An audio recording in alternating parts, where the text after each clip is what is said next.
الرحيم In yasha yudhibkum wa ya'ti bi khalqin jadid. Bagi Allah menghabiskan seluruh makhluknya dan menciptakan makhluk yang baru. Sangat sederhana dan sebentar. Kata Rasulullah sallallahu alaihi wasallam,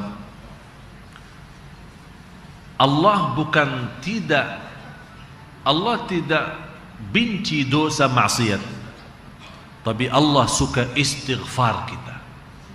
Coba bayangkan Bapak Ibu, Rasulullah SAW bersabda, "Laula annakum la tudhnibun." Coba bayangkan, "Laula annakum la tudhnibun."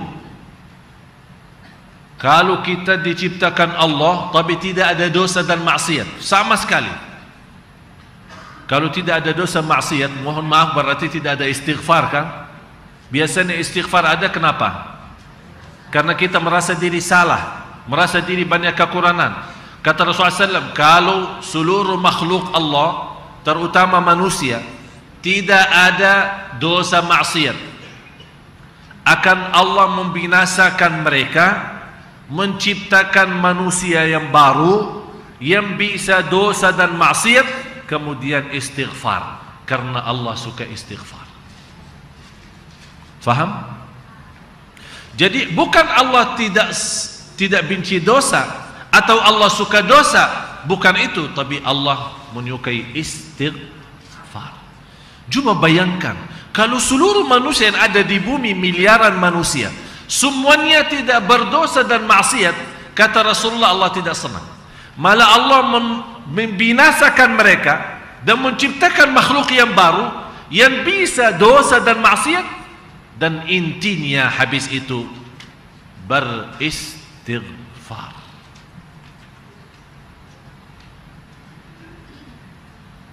Terus ni ayat. Oleh karena itu jamaah sekalian, harus kita selalu melihat kebesaran Allah Subhanahu wa taala, bukan melihat dosa itu besar atau kecil.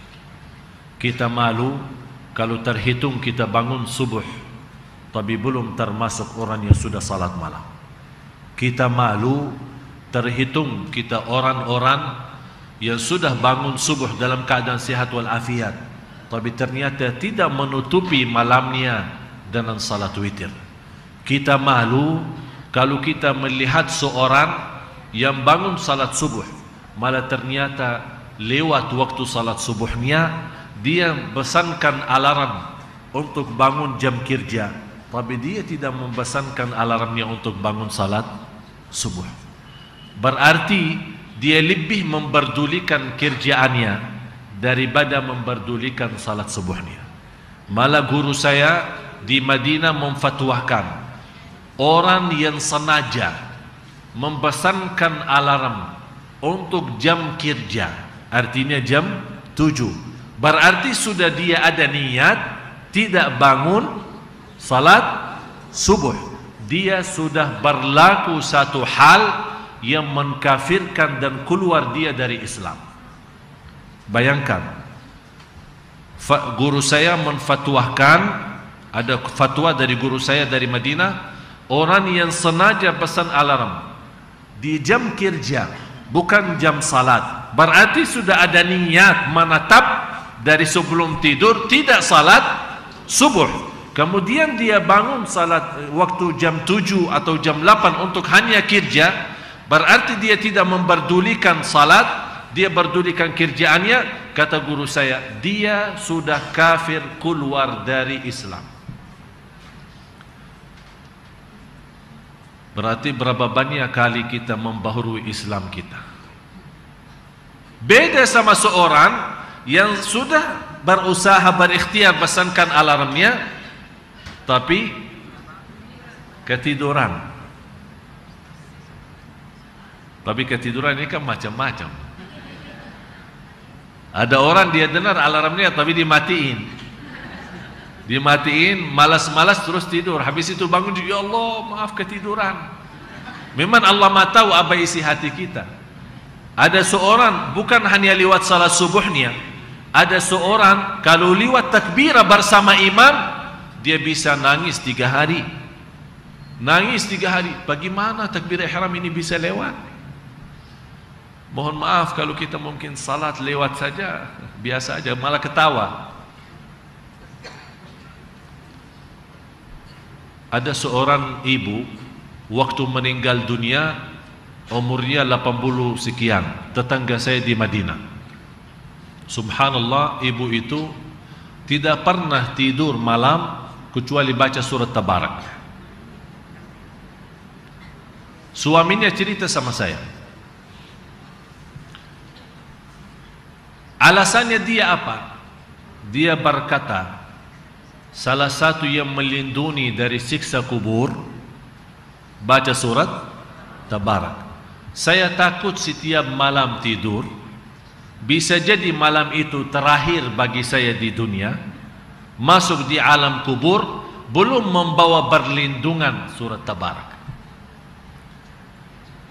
Dari sebelum nikah suaminya menceritakan itu menjadi sebuah kebiasaan sampai umurnya 80-an. Apa yang terjadi? Pas dikuburkan, diantar jenazahnya ke kuburan, kuburnya sendiri keluar harumnya, harum kalau kita bilang bahasa Arab warad, bunga ya, harum bunga keluar dari kuburannya. Sampai sekian lama habis dikuburkan, biasa apalagi di Baqi'. Sekarang orang bertanya, kalau di Baqi' macam mana ini dari zaman Rasulullah sampai sekarang kok dah penuh-penuh ya? Berapa jutaan manusia dari 1400 tahun yang lalu. Padahal Baqi' itu masih segitu aja ukurannya. Tapi macam mana bisa mencukupi? Biar Bapak Ibu tahu, di Baqi' ini yang ada di Madinah lebih daripada 10.000 sahabat Rasul.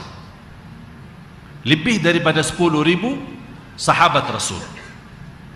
Kalau di syuhada Uhud pernah terjadi banjir besar. Itu di sejarah Madinah. Terjadi banjir besar sesudah wafatnya syuhada Uhud, kuburan Sayyidina Hamzah dan orang-orang yang waktu perang Uhud. Ada banjir besar terjadi di kota Madinah sampai air turun dari gunung Uhud, terbongkar semua kuburan syuhada Uhud. Sejak mereka dikuburkan 400 tahun. Sesudah mereka dikuburkan sudah berapa lama? 400 tahun terbongkar semua kuburan syuhada Uhud. Sampai terlihat badan-badan sahabat. Yang ini ada ceritanya dalam sejarah Madinah. Ada satu buku namanya Sejarah Madinah. Apapun yang terjadi di zaman jahiliyah sebelum Rasul dan sesudah Rasul, sampai yang menulis buku itu, semua cerita-cerita yang terjadi di masa itu selama di kota Madinah. Di antaranya cerita banjir itu yang terbesar. Yang indah, kuburan syuhada Uhud yang sudah 400 tahun dikuburkan, begitu terbongkar dan dikuburkan lagi, badan mereka masih hangat, malah bekas darah-darah mereka karena meninggal syahid masih juga hangat, dan sepertinya badan mereka masih utuh, padahal mereka sudah 400 tahun. Jadi cerita di Al-Baqi', yang pengurus-urus Al-Baqi' itu salah satu kenalan kita, dia menceritakan beberapa sekian lama yang sudah dikuburkan kita bongkar. Kita bongkar orang yang ada di kubur, kita bongkar, kita pindahin. Kalau dia yang terisi memang masih utuh badannya, dibiarkan.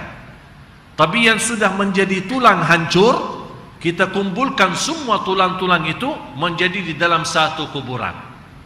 Terkumpul semua isinya hanya tulang-tulang. Di antaranya cerita si ibu itu. Begitu mereka mau bongkar kuburannya, belum gali, belum banyak, belum masuk ke dalam, mereka mencium baunya atau harumnya bunga. Sampai habis itu puluhan tahun yang telah dikuburkan. Begitu ditanya sama keluarganya, memang ternyata kebiasaan ibu itu membaca surat Tabarak setiap malam mau sebelum tidur.